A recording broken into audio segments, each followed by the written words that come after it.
Chapter 8. Taking dogs into restaurants, hotels, and most other public places. A former member of the armed services brings her dog to a warehouse store. It is a 12-week-old puppy, and she provides store employees a letter from a psychologist describing her disabilities arising in part from her military service. The dog is admitted without issue. 2 months later, she returns. This time, the dog is wearing a homemade vest with the word service dog in training. Store employees allow the woman to go through the checkout line, but approach her near the exit and tell her that the dog's vest is not regulation. This encounter with the staff is embarrassing, and the veteran thinks the acquaintances who were passing by probably thought that she was being stopped for shoplifting. After this visit, a store lawyer sends her a letter asking how the dog had been trained and what tasks it performs. The dog was able to alert her to panic attacks. This type of alerting often involves sitting in front of the master or circling her to keep people away until she can calm down. The Department of Justice has rules in place but is considering others, and both will be discussed. A service animal is defined in rules issued by the Department of Justice as a guide dog, signal dog, or other animal individually trained to do work or perform tasks for the benefit of an individual with a disability, including but not limited to guiding individuals with impaired vision, alerting individuals with impaired hearing to intruders or sounds, providing minimal protection or rescue work, pulling a wheelchair, or fetching dropped items. Costco employees doubted that an animal accompanying a woman into a warehouse store was actually a service animal in the fact situation outlined in the opening paragraph of this chapter. In DiLorenzo vs. Costco, the woman, a veteran, brought a pug named Dilo into Costco's Bellingham warehouse, informing an employee at the entrance that the dog was in the process of being trained to be a service animal. She was taken to a podium and given a copy of the store's service animal policy, where she produced a letter from her psychologist. The letter described her disabilities and attested her suitability for a service animal. On a second visit, the dog was wearing a vest that read, "Service Dog in Training." A store manager asked her what tasks the dog performed, to which the owner replied that Dilo alerted her to spells. The manager and another employee later on the same visit objected that the dog's vest, which was at least partially homemade, was not regulation. The plaintiff found the manager's tone to be inappropriate, loud, embarrassing, humiliating, and degrading. She was informed that companion animals were not allowed in the warehouse and that in the future the dog should remain in her car. She sued, arguing that Costco had failed to comply with its obligations as a public accommodation under the Americans with Disabilities Act. The federal district court did not fault the initial inquiry of the Costco employees, noting that the first time the plaintiff brought her dog into the store, the dog was a 12-week-old puppy. The court was also bothered by the fact that DiLorenzo's husband had brought the dog in without her on one occasion, at which time he claimed that the dog was a comfort animal for him. Although service animals need not always be with the master for whom they provide service, only the person with disabilities in the relationship can claim access rights for a service dog. The husband was not a trainer. The court also mentioned that DiLorenzo sometimes carried the dog, which was probably of significance because one of the dog's functions was protection. There is no rule against carrying service dogs. However, though this may have reinforced Costco's suspicions, DiLorenzo apparently made little attempt to explain what services the dog performed for her. The court said that if she had, Costco might have had no reason to preclude her from bringing the dog into the store. As is sometimes true, the dog owner might have been able to avoid the problem had she been somewhat better prepared, but then the same could be said of the Costco employees. After finding that no facts could sustain other aspects of the dog owner's claim, the court granted summary judgment to Costco. The employees were justified in their inquiries. Courts have recognized good faith efforts of store chains to train staff on the significance of service animals. Responsibility of businesses. Federal rules provide that a public accommodation must modify policies, practices, or procedures to permit the use of a service animal by an individual with a disability. Public accommodation means a private entity that owns, leases, or leases to, or operates a place of public accommodation. A place accommodation is a facility operated by a private entity whose operations affect commerce and fall within at least one of the following categories.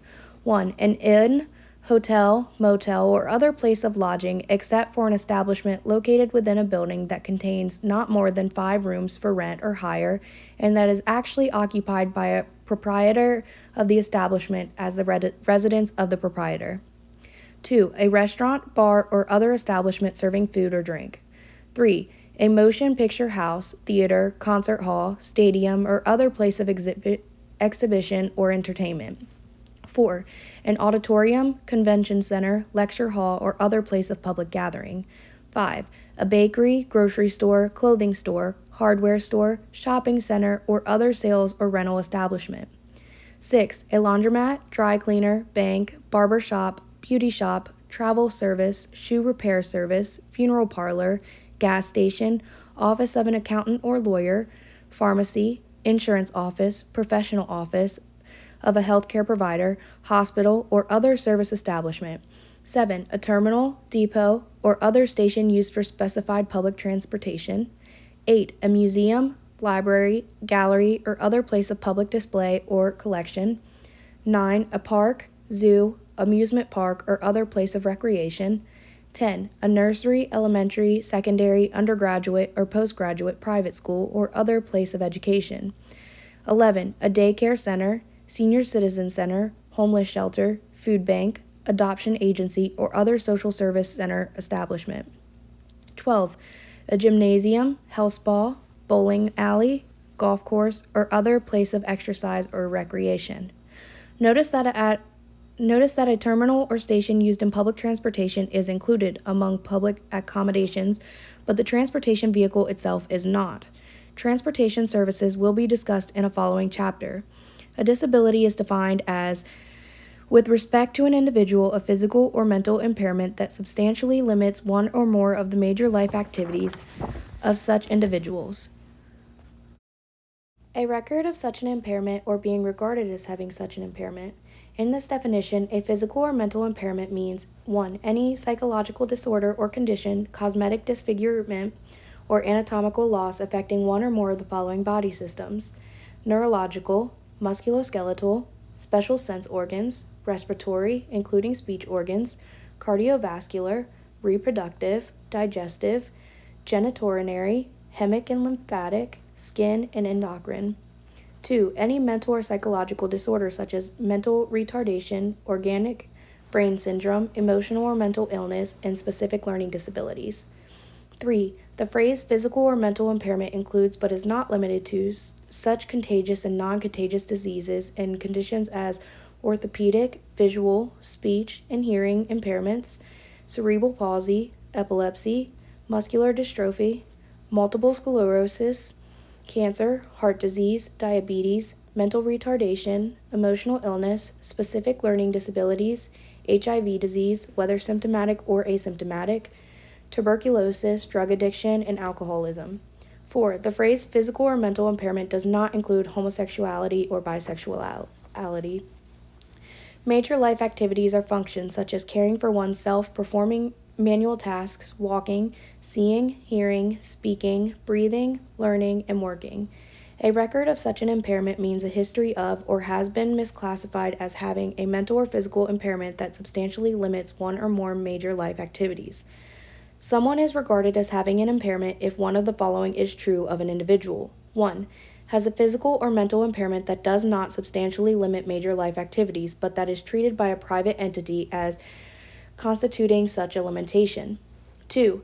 Has a physical or mental impairment that substantially limits major life activities only as a result of the attitudes of others towards such impairment.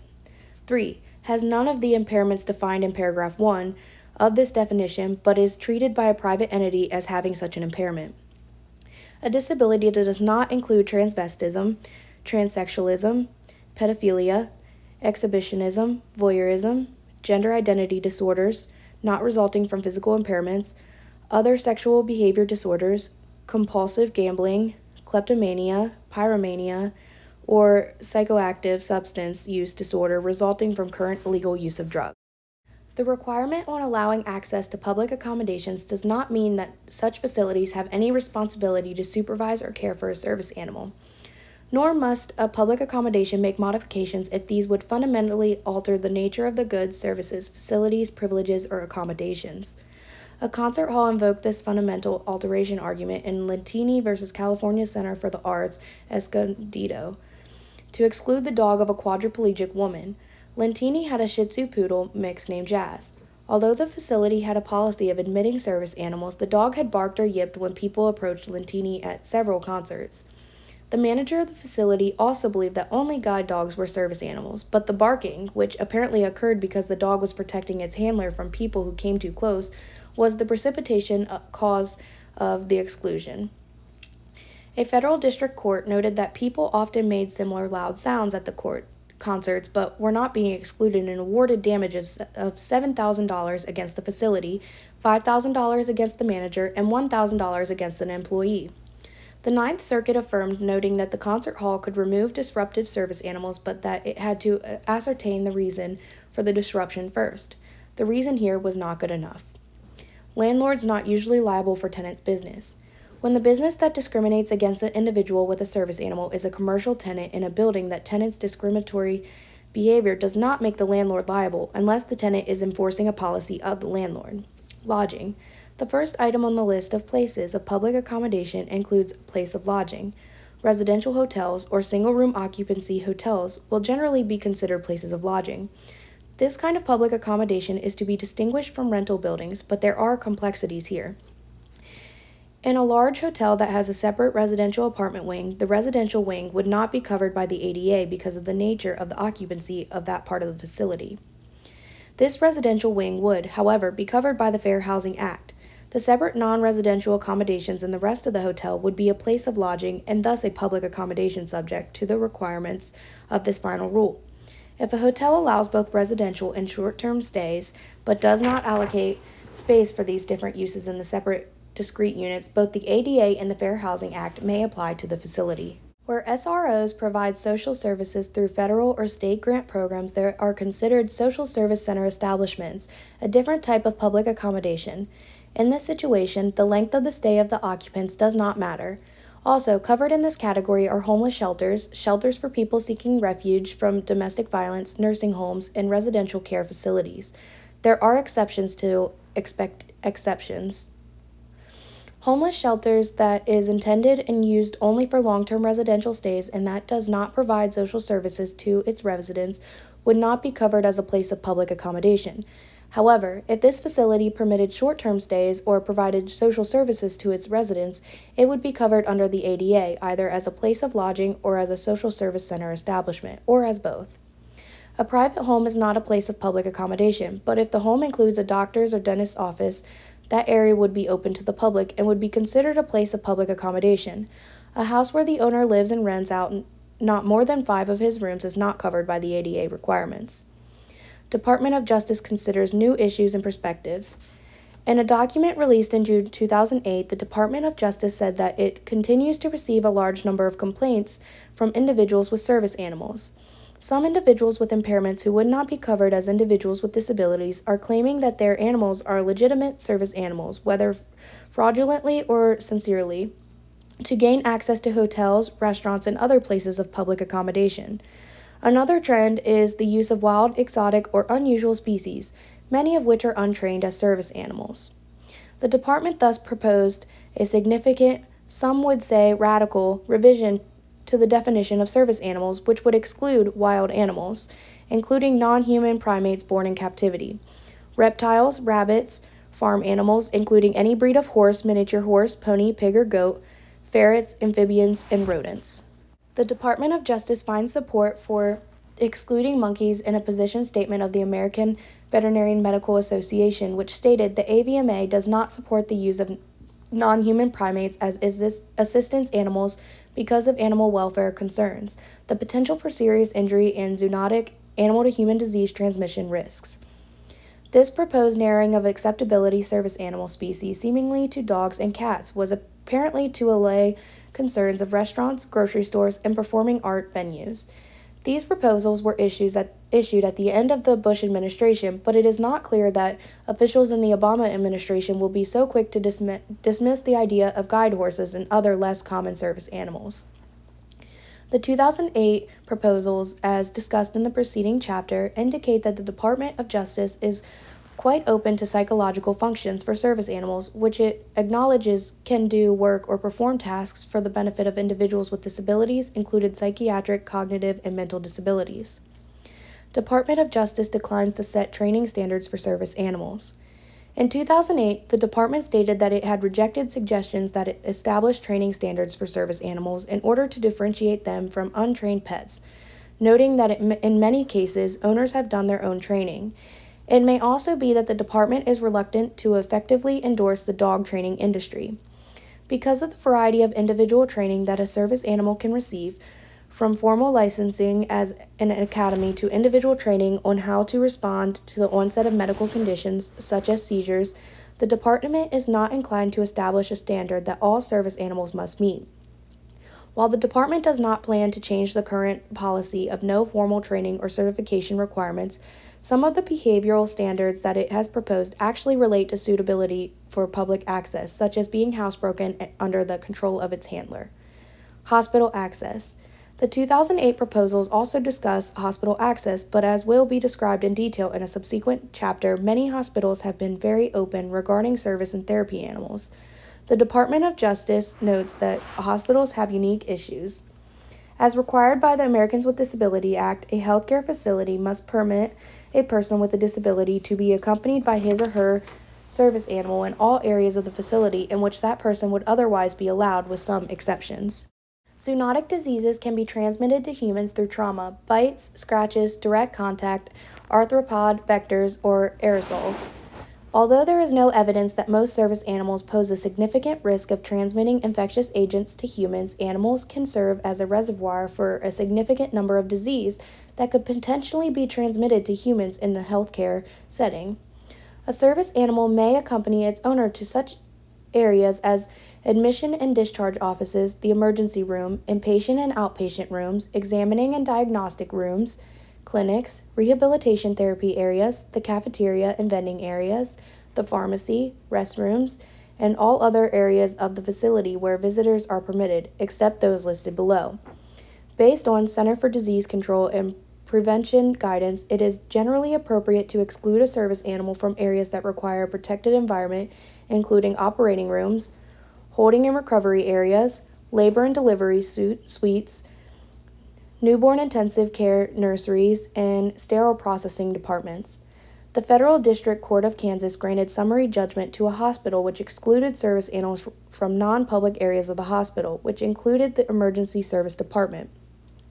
A personal note may be appropriate here. I take my therapy dog into a hospital in Kingston, New York. I am not permitted to go into the intensive care units, but can even go into an emergency ward if this is requested by family, particularly for a child.